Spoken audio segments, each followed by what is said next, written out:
Hello mga ka-Racer! So for today's video, kasi yung anak ko, group 2 siya, tapos leader pa siya.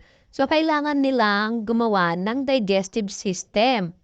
Tapos syempre, ito ay kanilang ipe-present sa school. Kailangan marami silang alam at kailangan alam nila yung mga parts ng digestive system. So ayan, dinodrawingan ko siya. Tapos habang nagdo-drawing ako para sa kanilang project, siya naman ay nag-aaral ng time na 'yan.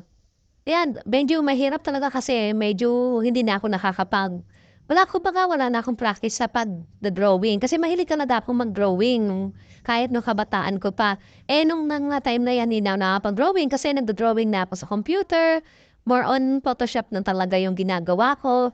So talagang na-challenge na naman ako diyan 'no, nagdo-drawing ako habang nagdo-drawing ako, dun ako tumitingin sa cellphone. Yan, tapos 'no, ayan nila-lining ko na siya. Ang hirap kasi ang laki niya tapos sa Manila paper ko siya, dinrawing. Yun lang, medyo nakaka-stress nga na kasi ang dami talagang projects ngayon. Pero siyempre bilang isang ina, kakayanin natin para sa ating mga anak. Lahat ginagawa natin para suportahan sila at para naman maging inspirado sila sa kanilang pag-aaral. Yan, inano ko na siya, tapos nilalagyan ko na siya ng mga numero-numero para sa mga parts ng kanyang digestive system. Tapos yan, tinutulungan na niya ako. Sabi ko, anak, tulungan mo na ako, ikaw naman ang mag-color. Para naman, syempre, meron ka ding share sa paggagawa ng project mo. Siya na yung nagkulay-kulay niyan. Tapos siya, sabi niya, naku, malay na ako kasi ang sakit sa tuhod. Sinasasahig lang namin siya dinodrawing eh. Yan, masaya naman siya na habang nagko-color siya, nag-enjoy naman siya.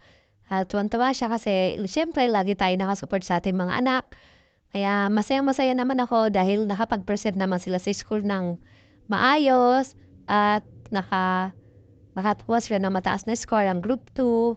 Kaya siyempre tayo mga ina, masaya tayo pagka nakakakuha ng mga matataas na grado ang ating mga anak. So ayan po ang aming vlog for today. So keep inspired lang mga ka-Raysales.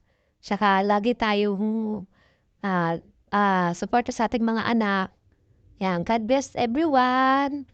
Thank you for watching. Bye-bye!